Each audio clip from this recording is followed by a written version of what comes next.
Hola, bienvenidos a unas pulsaciones económicas más y en esta ocasión vamos a hablar de qué sentido debería tener en México una reforma fiscal correcta.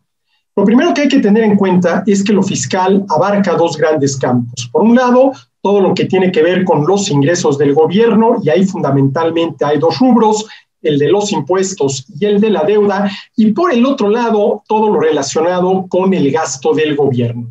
Una reforma fiscal correcta, partiendo de las condiciones que tenemos en México hoy en día, condiciones que se han venido formando a lo largo de muchas décadas, antes que considerar la parte tributaria de la misma y preguntarse qué impuestos se van a cobrar, a qué tasas se van a cobrar y a quiénes se le van a cobrar, debería preguntarse cuánto gasta el gobierno, en qué gasta el gobierno y cómo gasta el gobierno.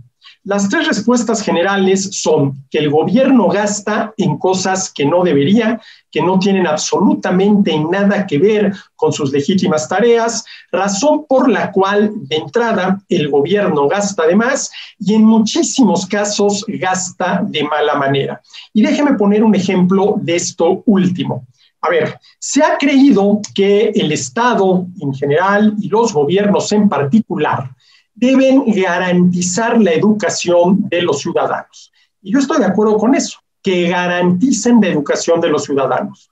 Pero de eso a que se vuelvan, como ha sucedido en México y en muchas otras partes del mundo, el educador de las personas, hay una enorme diferencia.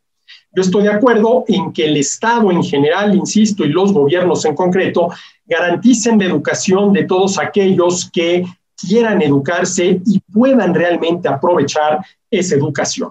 Pero de eso a que el gobierno se convierta en el educador de las personas, hay una enorme diferencia. Es lo que sucede, por ejemplo, en los casos de muchísimas familias, ¿sí? A ver, los padres de familia pagan la colegiatura de los hijos, pero no son los padres de familia los educadores, no son los que enseñan historia, geografía, biología, química, física, matemáticas, etcétera, etcétera. Pagan la colegiatura de los hijos, garantizan la educación de los hijos, pero no se vuelven, al menos no en la dimensión académica, los educadores. Y este es el esquema que se debería de seguir también a nivel del Estado, a nivel del gobierno.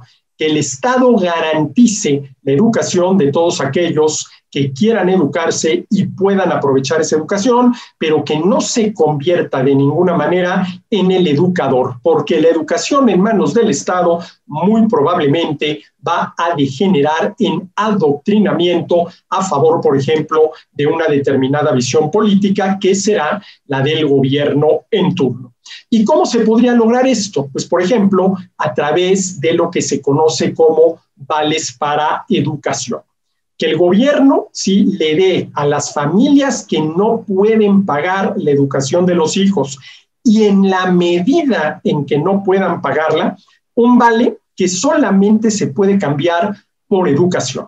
¿Qué es lo que estaría haciendo el Estado? ¿Qué es lo que estarían haciendo los gobiernos? Garantizando la educación de los jóvenes, pero no convirtiéndose en el educador de la gente, lo cual, insisto, es muy peligroso y además con resultados desde el punto de vista de la calidad educativa que dejan muchísimo que desear.